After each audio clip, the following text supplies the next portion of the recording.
Hello, hello, hello. It's August 24th, 2026. That means it's time for another episode of Apex to Asphalt. My name is Darryl Kinsey Jr. Right there is our lead producer, Christopher Lehman. We're going to take you through the weekend that was in motorsports. We had Formula One back again, motocross getting into their penultimate event, IndyCar in DC. The Repco Supercars wrapping up their sprint season, and NASCAR also one race away from the chase. We're going to talk about all of that in just a minute. First, going to pay some bills and come right back right after this.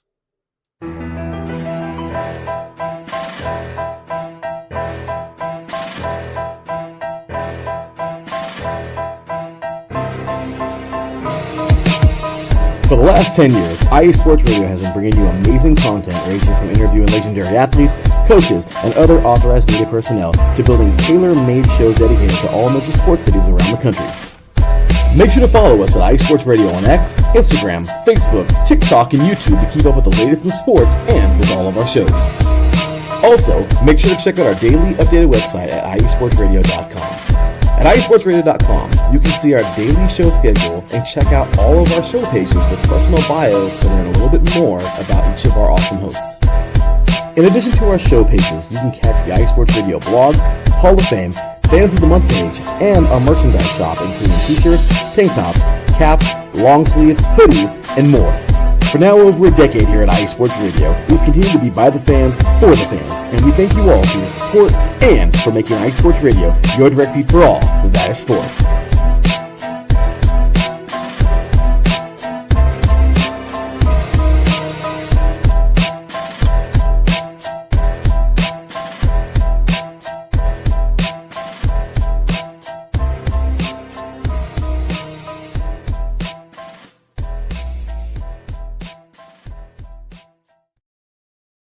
All right, and we are back and ready to go. First, we're going to hit you with the rapid fire review of the weekend that was in motorsports. Get you caught up on all the series that were in action as we are coming into championship time.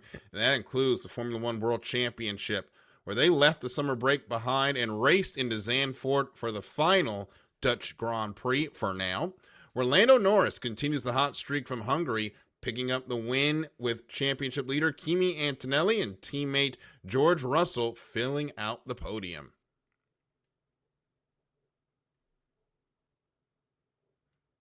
Chris, you're muted. There we go. In motocross, the points leaders in 250 and 450 both lost their points leads in Budds Creek. Cole Davies now leads Levi Kitchen by 14 points in the 250s, and a dominant sweep by Hunter Lawrence catapults him 1 point ahead of his brother Jet in 450s. And heading into IndyCar, the stars of the NTT Data IndyCar Series descended upon the nation's capital for a once-in-a-lifetime spectacle in Washington, D.C.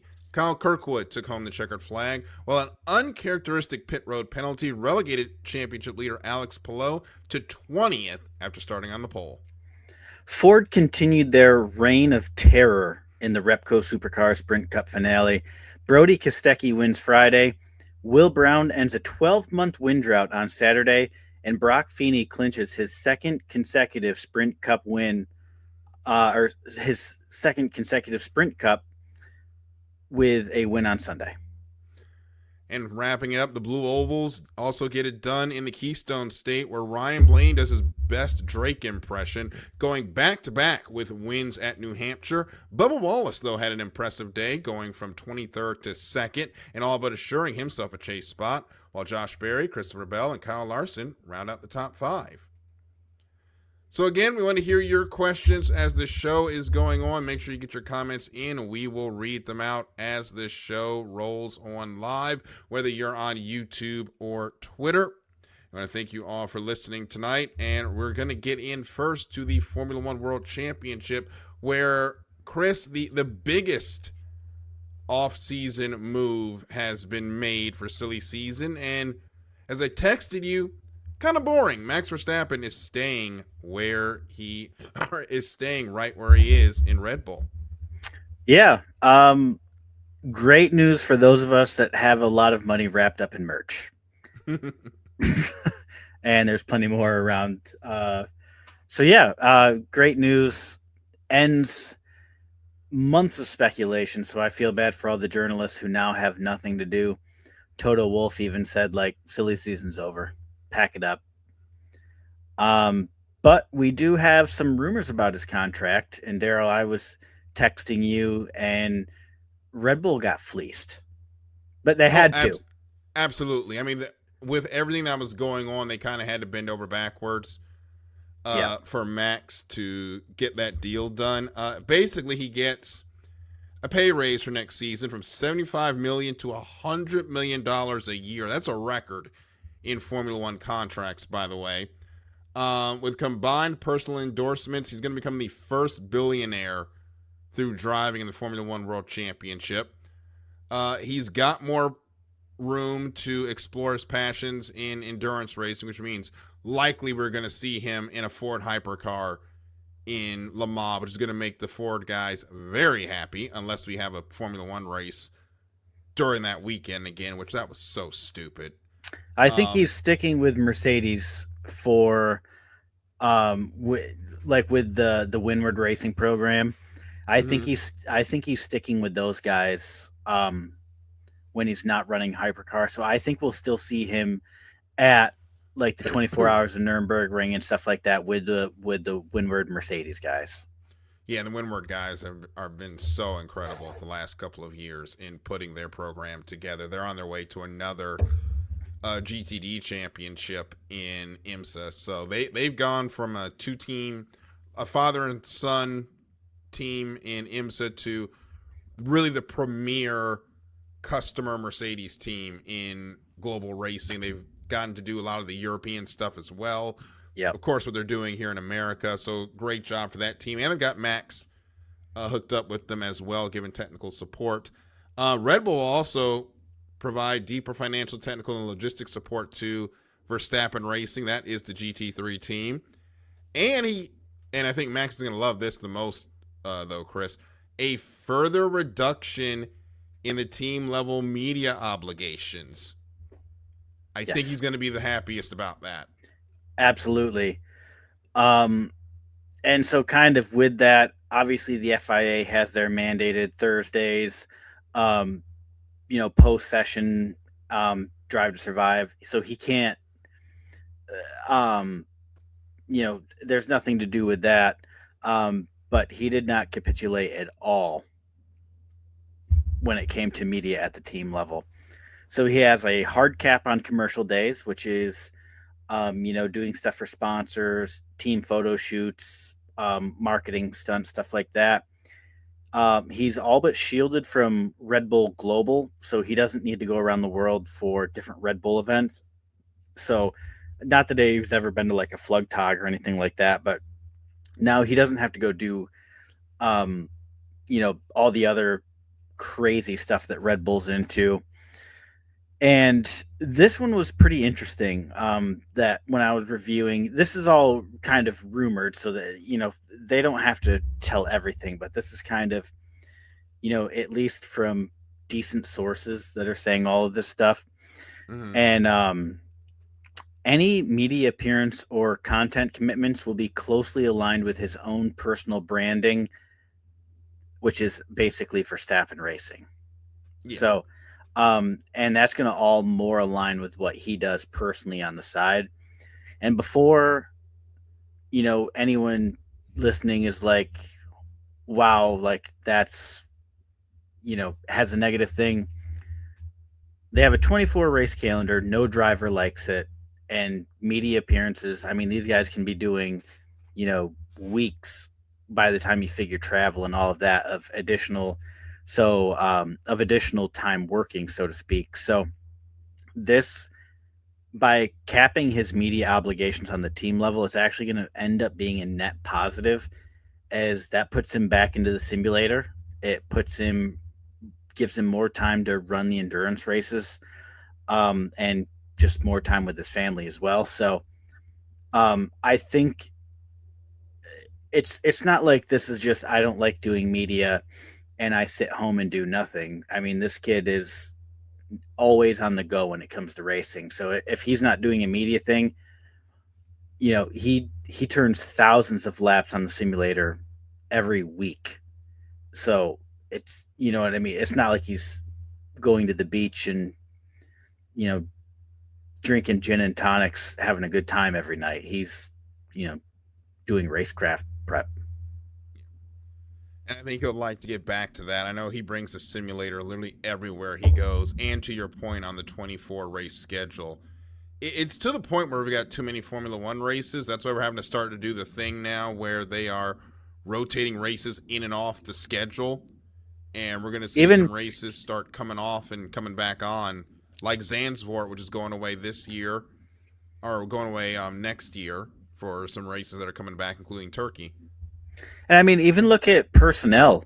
I mean, Crofty's not commentating everything now. He's only doing like 18 races a year. Team principals aren't traveling to every race anymore. 5 years ago, do you think Toto Wolff would have ever? I mean, he wouldn't have let terminal sickness keep him away from the racetrack on a weekend. And 5 years ago, if he's not at the racetrack, that is big news. Now it's just a shoulder shrug and he he keeps is. going. Yeah, I mean, It's a same thing footnote with now. really any team principal. I mean, they just never missed, and now I mean they're only doing 21 to 22 races. They're leaving a couple races to other people. So it's just kind of crazy that this 24 race calendar is just excessive in my opinion. And I think the worst part about it is all the triple headers that we have now.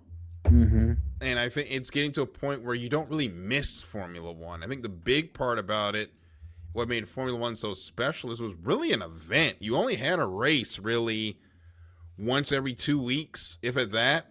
Yeah, It really made it more special. And now they're trying to, for lack of a better word, NASCARify how many races they have. And it really doesn't work when you're going all over the world.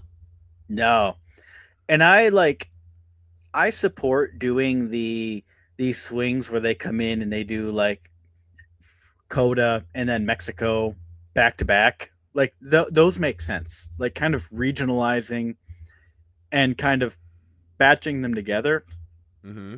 But there's no reason to do, I don't know, Belgium and then Zandvoort or whatever. Like when you're into Europe, there's no reason to be going back to back. Yeah. Like in Europe, I mean, you can drive country to country in the matter of a couple hours. And so it actually better to space them out a little bit. Yeah. I'd like to jump back down to, take 4 races off the calendar. In NASCAR, I'd like to see like 10 races trimmed off the calendar. NASCAR. Well, as far as Formula One is going, with the developments in the Middle East, you might get your wish there. With how things are going, we may not be going back to those races in quite some time. But purely from a Formula One standpoint, good. From a overall global picture, not so good. No, not so good, and definitely leave not it so at that. good. Yeah, we could get on that forever, but we're not. But we're going to get into some of the other topics over the weekend. Lance Stroll is about to set a dubious mark of having 100 career Q1 exits. Has that been done before? No, he will be the record holder for most Q1 exits in a career. And given the way it's going, he's going to have that record by a mile and a half by the time he's done with his F1 career. A lot has been said about Stroll's F1 exploits, very little of it good. And you got to just wonder, what is the end game here at this point? Because clearly it's not performance. There's a lot to say there, Darryl. And just for the sake of not being mean, I don't really want to say it. You know what I mean? Like, yeah, it's so easy to pick on Lance. I would like to see him go run endurance. He's done it before. He's moderately successful at it. You're not going to prove anything in Formula One. But No, that ship has sailed. you have a realistic chance to have a somewhat decent endurance career. And since, for better or for worse, and it's not, I'm not saying this in any type of way, but with your dad signing your paycheck, like, is Formula One fun? You know what I It mean? doesn't feel like it's fun for him this year. That's what I'm saying. Like, is it fun, or would you, if you're Lance, would you have more fun going and running endurance or off road? I mean, go do rally or something. I mean, you have the financial ability to do anything you want. I don't know why he is so determined to be less than mediocre in Formula One. I think it's just the allure of being a Formula One driver, but even at this point, that loses its luster when you're basically the laughing stock of the grid. And especially with how bad Aston Martin was this year, where that was the worst F1 car in terms of new regulations of all time. I don't disagree with you at all. You will have to fight me to find a worse car at the start of a regulation cycle than that Aston Martin was. There were conversations that the FIA was going to ban them on safety grounds at some points because of how violent the vibrations were in the car. That has to sap the love of, well, I'm an F1 and you're not. And I kind of look at Max the same way I do Cody Ware in NASCAR, where he is just there. When we talked to Kelly Crandall at Richmond, she was kind enough to come out and talk to some of the fans at the tweet up before the race. She mentioned, NASCAR, it's the 36 best, the Cup Series is supposed to be the best stock car drivers in the world, and I had to get in there, and Cody Ware, because he shows up and does nothing all weekend.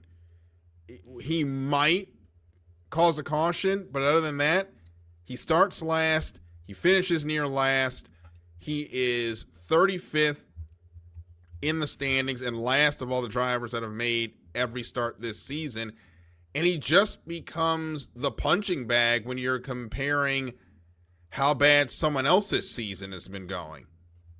Yeah. And I don't know why he's still here, to be honest.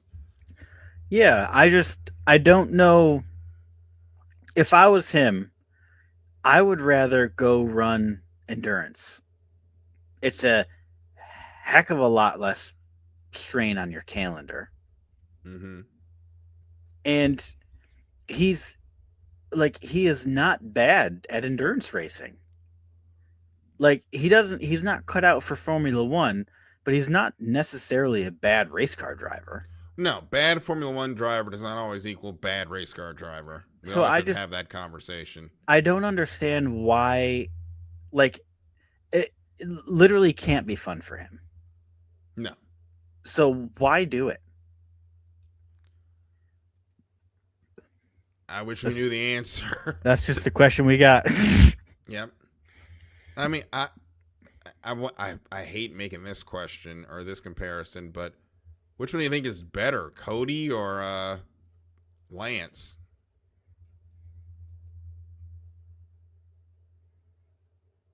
Lance. And I don't want to bring it back to the conversation of, NASCAR versus open wheel. Mm-hmm. But Lance has ran endurance before, I think. Mm-hmm. And I don't think he did half bad at it. But I don't think that Corey could. I don't think Corey could win in anything. Yeah, I don't. He's run Xfinity, now O'Reilly. He's run trucks. He's been awful at all of it. Yeah.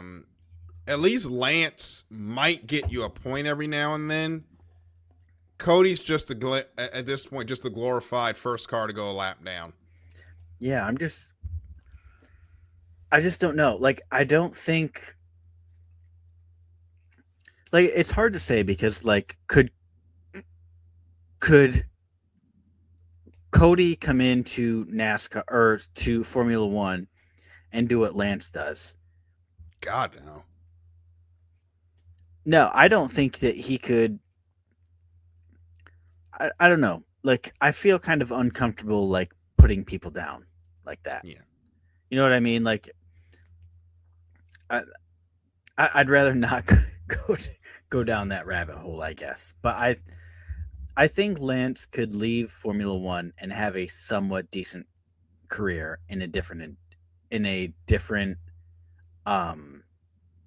type of racing, which realistically would be rally or endurance. I think he could have a halfway decent career in, and I don't know why he doesn't.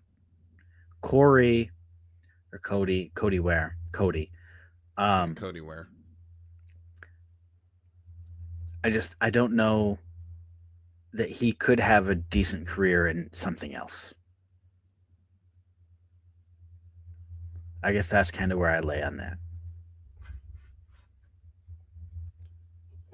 I don't think there's a lot for Cody, to be honest. And Lance maybe could go somewhere and have decent career, but it's really it's two sides of the same coin.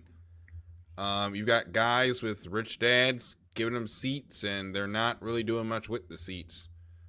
Yep. Although with either seat, I don't know if you put anybody in there, they do much better. Well, we did see Justin Haley in the Rick Ware racing car for a while, and it did start finishing decent. So, tells you what you need to say about there. Ferrari. Apparently, we are back to the pit wall not knowing what they're doing. Because, did they ever not know what they were? Or did they ever know what they were doing? I mean, in Spain, which seems to have been an outlier at this point. A broken clock is right twice a day, Darryl. Well, they haven't been right twice yet, so they least got it right once. But we still got half a season to go. Yeah, the latest snafu was not switching Lewis and Charles around until too late. So, and part of that may have been Charles not listening, but you've got to be more forceful on the radio. And it just goes back to really since 2000, after Kimi Antonelli won the championship. Ferrari is just not good when it comes to the strategy anymore. And it's why they are, I think at this point, as much as Lewis is second on that board, I don't think he's going to win the championship at this point. I just think Ferrari is going to snatch it away because they can't make the moves. They didn't understand the time. They're asking him if he wants to go on the mediums. He asks them when the mediums will be better, and they go, I don't know. So he screams on the radio, "Well, figure it out." Like, this is the angriest I've seen Lewis on the radio. Didn't they do that to Chuck a few years ago? Mm-hmm. They asked him, like, "Oh, what tire do you want?" And he was like, I'm racing. Like, figure it out. You know who never has strategy issues ever, ever, ever? Who? Yep. And they have it figured out. And Hannah we trust. Yeah. We're not worthy. I wish we could clone Hannah. We're not worthy. Yeah, I wish we could clone Hannah because we could definitely use the help. I think there's something in it, in like, especially when you're talking like whether to run, a dry tire or switch over to an intermediate or something. I think that's where you really need to rely on driver feedback more so than the data you're getting. Mm-hmm. But if you're just talking about dry race conditions, realistically, you should tell the driver, we're going to put these on. And if they say no, then you listen. But other than that, I mean, when you got dry conditions, you shouldn't be asking your driver what tires they think you should put on. You should say, this is the data says we should do this. Confirm. It concerns me how many times they come into a weekend and they are lost on tire strategy. It's Um, literally 2 decades now. yeah. And whatever tire advantage they may have had at the early season, that's gone away. For some reason, they can't make the softs last for more than 3 laps. However, it doesn't matter when you guys can't even get in and read the data and see which tire is going to be better. And like, I get it. This is a sprint weekend, so you only had the one practice, but you ran the mediums. You ran the mediums during practice. You should know how that tire works. You should be able to estimate with your equipment, and everybody's in the AI. You should be able to spit that thing in the chat GTP or GPT, excuse me, or whatever Ferrari specific AI they would have to spit you out at least something to understand what the medium tire is going to do compared to the hard. And they just don't have it. Mm-hmm. I 100% agree with you.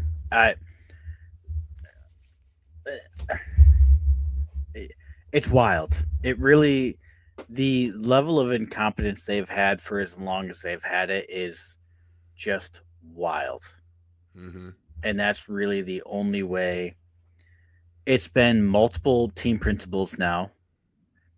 So there is something just fundamentally wrong with their pit wall.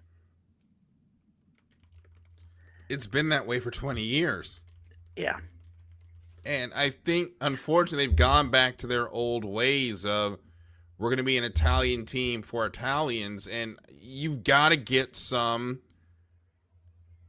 international blood in that. I mean, Fred Vasseur is there, but you've got to get more on the pit wall, international blood, to understand what's going on.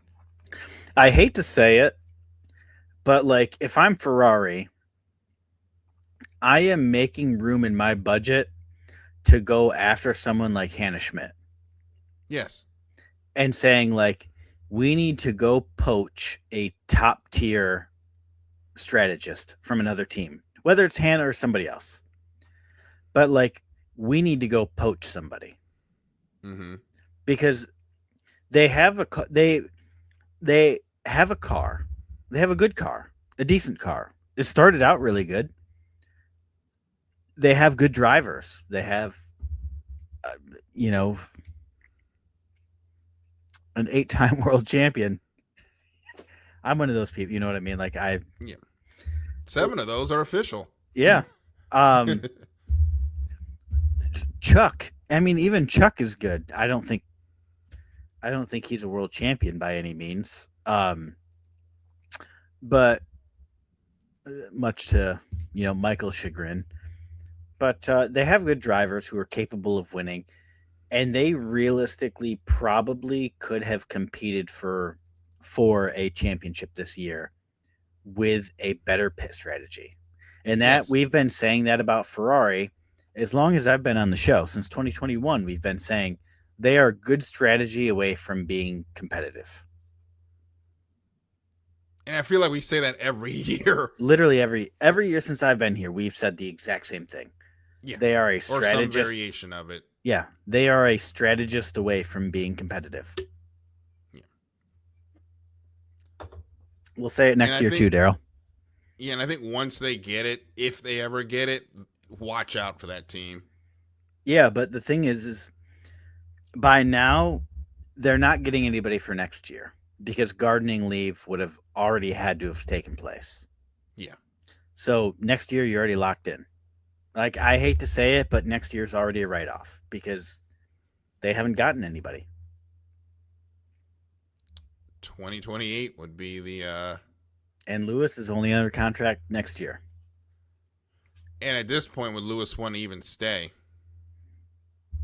Because Lewis might be getting ready to... Him and Kim are hanging out and getting closer. He might be ready to go and be stepdaddy and not worry about the racing anymore. I'm not going to comment on that, but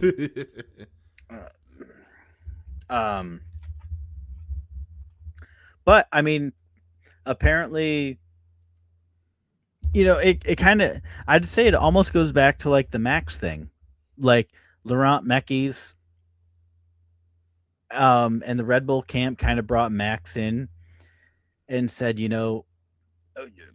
basically like we need a commitment from you to be able to recruit and retain.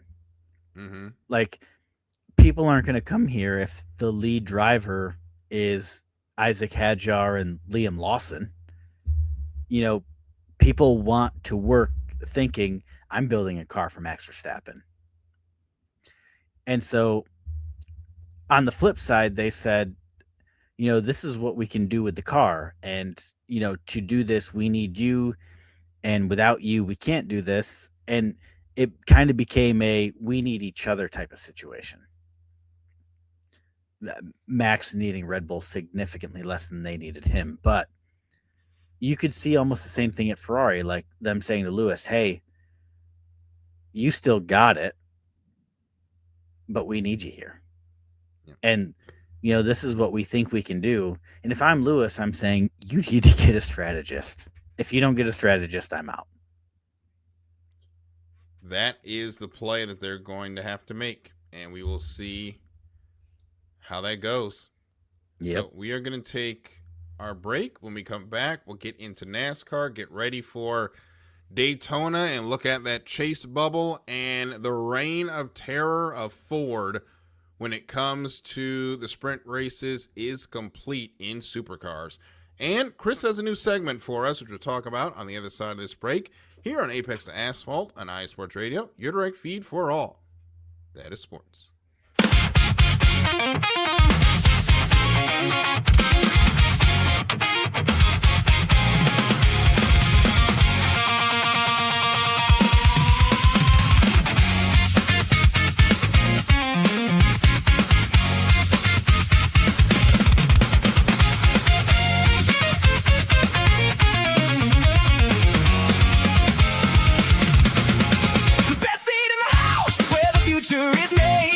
From the stadium lights to the stadium shade, the clubhouse crews, the on-field MCs, delicious park food and the summer breeze. Every voice in the game.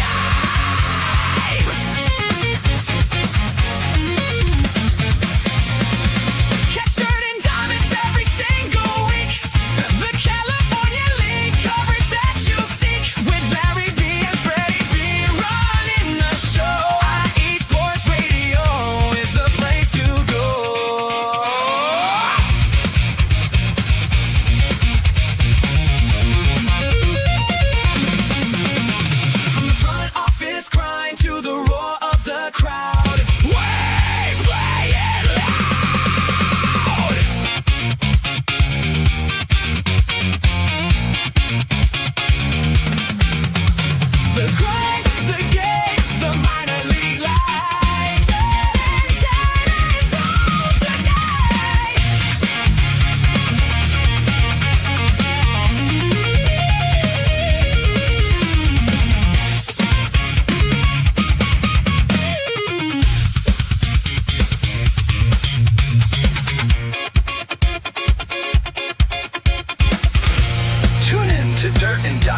Every minor league season for the latest in the California League with Larry B and Freddie B on iSports Radio.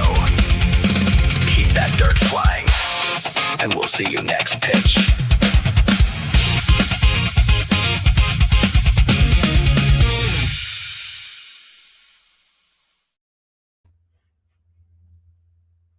And we're back here on Apex to Asphalt on iSports Radio, your direct feed for all that is sports. And we got a brand new segment to play with here before we get into the second half. So, Chris, what are we doing here? Give me just 1 second. I gotta figure something out. I gotta figure out how to get it. Let's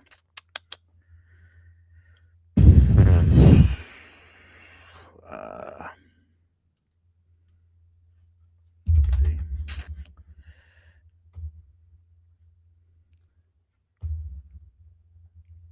And all right, can you pull it up? Okay. All right. So Darryl has no clue. I just kind of thought of a random driver. Darryl does not know who this is, nor does he know any of the clues or anything like that. And he has 5 chances to try to guess the driver. And we're going to do this every week because Darryl has a wealth of knowledge. And so we're just going to see if we can stump him or if he can get one over and figure out who I got. All right. So are you ready, Darryl? Let's go. All right. So your first hint. He made his Cup Series debut in 1998, finishing P6, which was the best debut since Rusty Wallace in 1980. Do you have a guess? His Cup Series debut in 1998.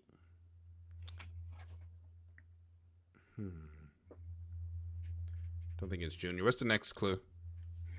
Next clue. He has won the prestigious Slinger Nats Super Late Model Race a record of 8 times in his home state of Wisconsin. Is this Matt Kenseth? We'll see. Do you want to lock that in? Or do you want to keep going? Let's keep going, but I think I might know who this might be. Keep going.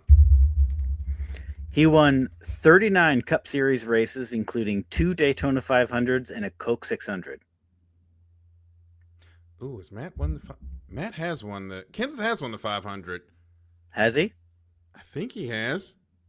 Ready for the Definitely next has one that I remember. Let's keep going. He was so dominant in 2003 It's that NASCAR implemented the chase because of him. Yep. I'm going to go ahead and... I mean, I knew it at 2, but I'm going to go ahead and lock it in now. This is one Matt Kenseth. All right, final hint.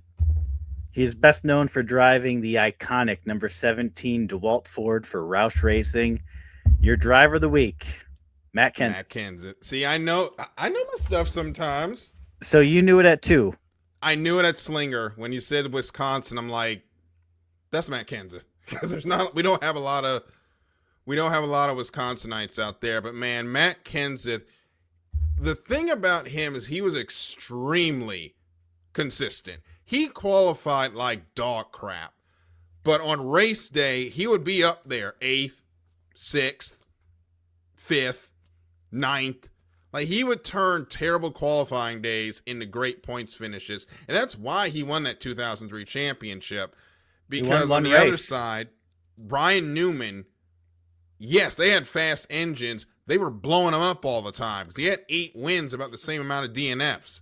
Yeah. But unfortunately, the outcry from that was so bad, we got onto the chase where we have been for the last 20 or so years. So don't blame NASCAR for the playoffs. Blame Matt Kenseth. Yep. It's all on him. Yep. That's good. You got it in 4. Yeah. Technically 2. I'm claiming 2. On 4. You got to. Yeah. So the way it works back is like you get 5 points for getting it on the first clue, 1 point for getting it on the last. And so, I don't know. I'll take my 2 points. Technically 4, but I'm not going to cheat the game.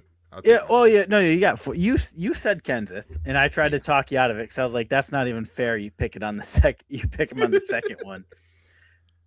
But yeah, I kind of thought Wisconsin was a little bit of a giveaway. I shouldn't have wrote home state, but I was kind of confident. I was like, the 98 thing. The 98, I was leaning toward. Actually, at first, I was leaning towards Junior, but Junior was still in Xfinity or Busch at the time. Busch Series. So Matt was like, kind of there. He was the next one. When you mentioned the Slingers in Wisconsin, I'm like, that's got to be Matt Kenseth. Yeah. So good job. But, thank you. And we go right into NASCAR now as we are here at the one race to go to the chase. Your regular season points champion is Denny Hamlin. So he gets 1 technical championship from the season. So he needs to get the big cup at the end. 1st through 13th. So Denny Hamlin down to Daniel Suarez have locked themselves in to the 10-race race for the championship. And Bubba Wallace might as well be locked in. He's 75 points to the good. Basically just has to start in the engine on Sunday, and he is in the playoff, or in the, I keep saying playoffs, in the chase. But then it gets interesting with Austin Cindric, Shane Van Gisbergen, who is on the bubble. Then you got Ryan Preece, Brad Keselowski, Ross Chastain, Eric Jones. That is the group I think we're going to be watching all this Saturday to see who gets in here. And you've got some good plate racers in there, but you've also got some guys that make some plate racing mistakes. Looking at you, Ryan Preece and Brad Keselowski. Yeah. We also have a new package coming in this weekend, which we keep messing with the Super Speedway package. They've cut off some of the spoiler braces. They've cut down on the spoiler height. They've got a new spacer that takes away about 452 horsepower. They believe with all the changes, they'll be 2 to 3 mile per hour faster than in qualifying. Hopefully that'll get more runs so that it's less fuel saving intensive. We're not going to know till the race starts because, of course, we don't have practice for these races. Yep. But it's a big curveball going into the unknown, and I didn't think that Daytona was going to be as big of a wild card with winning you're in out of it, but with how many points you get for a win now, it still has that quality to it. I can say that. Yeah. Yeah, and kind of going back to this past weekend, obviously Connor Zilic gets announced for the 48, and then makes maybe the biggest bonehead move of the weekend. Did you see that? Mm-hmm. Just, I mean, how do you get caught up in a wreck 10 seconds after the wreck happens? Somebody put up a compilation of all the times that Connor Zilic has gotten caught up in a wreck, like with more than enough time to avoid the wreck. And it was like 50 seconds long. Like it was longer than it should have been for somebody who is as young as he is. What also gets into him and Carson Hocevar got into it again. Yeah. That was in stage 1. I missed some of this because we went to Nitro Circus on Sunday night. Me and my wife and a friend of ours, which was a great show, by the way. Those guys are absolutely insane. If you ever get a chance to go to Nitro Circus or they come to your town, go, because it's crazy. It's freestyle motocross and BMX stuff. It's awesome. But Carson, his temper behind the wheel is going to stop him from winning a championship. Yeah. And I think it's going to stop him from winning a lot of races. Because back in Indianapolis, he had no reason getting into it with Corey Heim when you're trying to race to cycle back to the lead. And him getting involved in that, I think, led to him finishing 10th in that race while Corey Heim went and won it. Then you get here to New Hampshire. Connor, you're the reason we didn't go green when it rained, by the way. And we'll talk about that in a minute. Then we go into the race. You get into it with Connor Zilic. You end up getting turned around. You try to pay him back, get into a wreck again, and stack up 5 or 6 cars. He's got to get smarter behind the wheel. That is just the end of it. He has got to learn when to let somebody go. Because doing it with 5 to go is great. Doing it in lap 5 is stupid. And before you tell me Dale Earnhardt Sr., y'all did not like him until he died, number 1. Number 2, Dale won 7 championships. Dale at one point was 6th on the all-time wins list. Dale Sr. is a first ballot Hall of Famer. I don't want to hear that. He had a whole different rule set. Because at least when he was doing it for wins, not 13th. And it's really contributed, Chris, to the slide that he's been on. He was 5th at the start of the summer. He's 11th now in the standings going into Daytona. Yeah. I mean, I think the only thing that maybe Dale Sr. and Connor, or not Connor Zillich, Hocevar have in common is they were both riding the Dente. That's about all you got. um, but actually, as you were talking, I was kind of thinking about, just what you're saying about, um, Hocevar kind of letting things go, and I feel like we talk about the young guys, um, like it's going to be their personality trait for their entire career. I mean, look at the Bush brothers. I was going to say, Dale Senior is probably the only person that got more aggressive with age. Everybody else tends to back off. I mean, um, you know, like so easy ones to pick on are the Bush brothers. They were both hotheads at a young age. They did stupid things, but as they grew up and matured, they kind of refined their racecraft and they let their talent turn into race wins. Um, Gordon's another one. Um, he kind of came in young, you know, like a young gun type of guy. Made Mm-hmm. Didn't make always make the best decisions. First ballot Hall of Famer. Um, so when it comes to Hocevar, I mean the kid's in his early 20s. I'm not. His story's far from written at this point. He has all the talent you could ever want, and he's just got to mature into it. And That so is the hope. yeah, and so we kind of said that about Ross Chastain, and I would say that when he was younger, he kind of made some questionable choices, and he was arguably better than when he was making those choices. He got slapped down by Mr. H, and then he's been a nothing burger ever since. But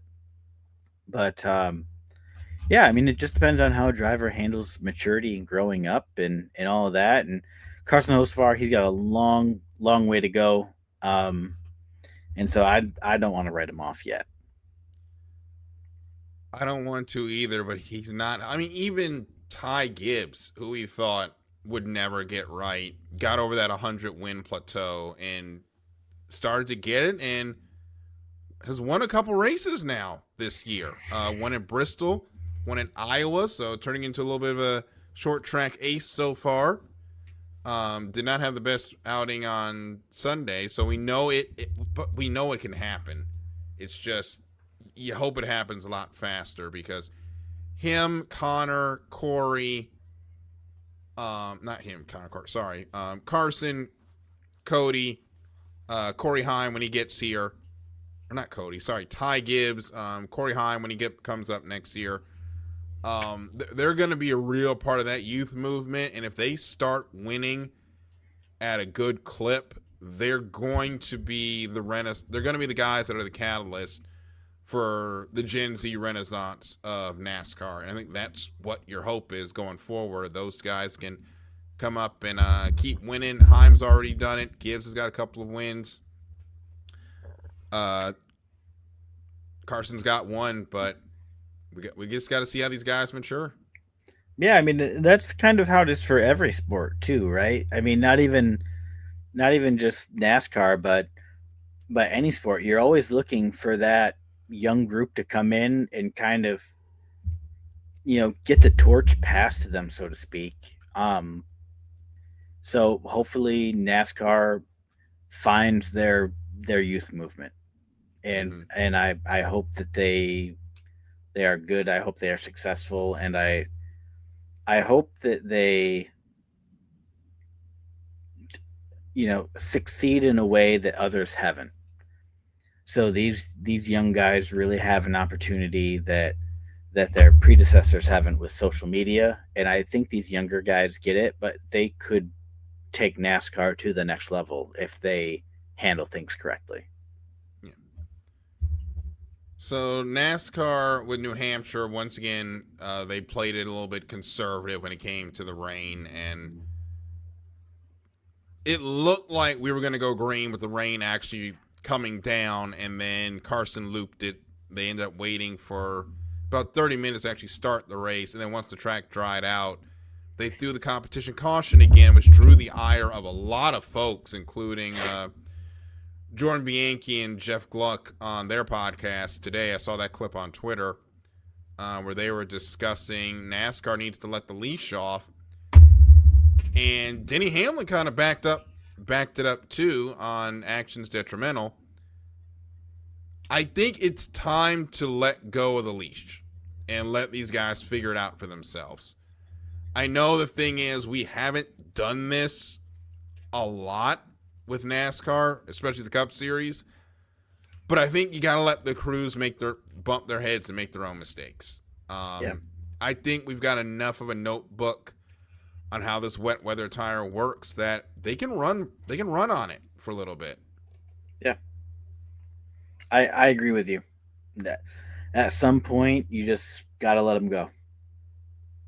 And I think we've reached that point, if not exceeded it by a little bit. Yeah. I think our next stage is getting to where we can run with actual rain. That'd be nice. That is the last thing not like driving rain, like when they ran in a hurricane during COVID. As much as we all loved that race, that was insane for then Xfinity. But if they can race in like a steady rain, that would really help to kill some of these rain delays that we have. And that's where I hope we move forward to. Yeah. The rain delays are really annoying. Yeah. So we got some supercars to get to before we say goodbye. Brock Feeney comes from 100 points down to win the Sprint Cup and grabs the 25 bonus points heading into the Gold Coast, and he is going into a championship format that owes him one after what happened last year in the final. Yeah. Ford's reign of terror is complete, winning all but 5 of the races in the Sprint Cup. We're heading now into the endurance races at the Bend and Bathurst. My read on it going forward is Ford is the leaders in the catbird seat, sweeping these 2 races, but especially with Bathurst, these endurance races, anything can happen. Oh yeah, and yeah, Bathurst, anything can happen for sure. So this is not a guaranteed Ford runs away with it and it's done. It'll be interesting to see how Toyota does because they're new to the grid this year, and endurance races are a whole different animal. Toyotas obviously are notoriously bulletproof as far as consumer vehicles go. But it will be interesting to see how unproven Toyota handles the Enduro Cup. It's only 2 races, so it's not like so kind of going into that, I don't think they've prioritized it necessarily highly in their year 1 program. But that being said, if you're a new manufacturer and you can come in and win Bathurst, that's big D energy, the definition of it. They have a team that can do it. Yeah. But it's all going to depend on who the mountain decides, because Bathurst is one of those races where you don't choose the victor, the track chooses you. Yep. And we're going to see that bear out over 8 hours. Yep. Hopefully we get another 4 hours highlight video off of it, because 2025 was unreal. If you have time this week, please go check that out. I think we've talked about that since the race. When it's an 8-hour race and 4 of them make the highlight reel, you had a great race. Yeah, like absolutely. That's not even a joke. 4 of the 8 hours making it, that's an all-timer in my opinion. I do. I genuinely think the 25 Bathurst 1000 is the best race of our lifetime. I don't think there will be another one. I don't think there will be another race like that in our lifetime. I mean, the next one's coming up, so I don't know if I can say that yet. But the rain was just so perfect. Yeah. The way that it was raining on the mountain, but not down on the low parts of the track. Even the clouds just hanging, it just kept you in suspense because it didn't even start raining until like hour 2, but it was just always there. Like, Yeah. I don't know how it is like where you guys are, but you can feel a storm rolling in like an hour before it gets there. Like the pressure get drops. You get that pressure drop. You get those cloud covers. The wind picks up a little bit, and you just look outside, and you just know you can almost smell the rain coming. That is like a drug to me. That feeling, obviously since I can describe it so well. But that's how like I just think of the last year's Bathurst for like the first 2 hours. It was just like you could tell the rain is coming, and then when it finally came, it came.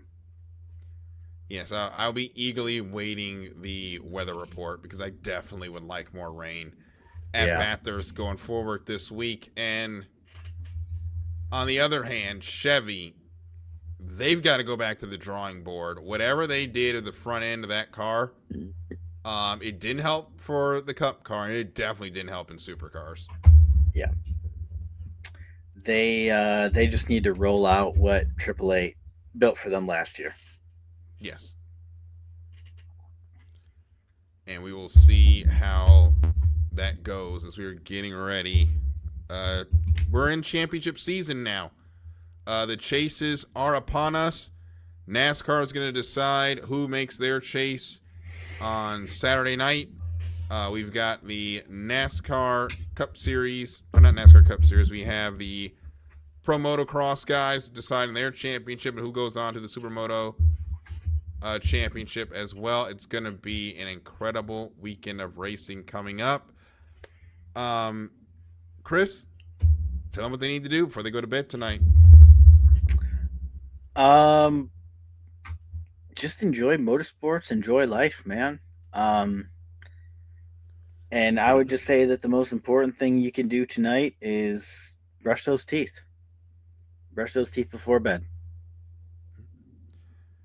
So that's it for this edition of Apex to Asphalt. For Chris, I'm Darryl. Thank you so much. We will catch you guys next week. Have a good one and enjoy the week of racing to come. Good night, everybody.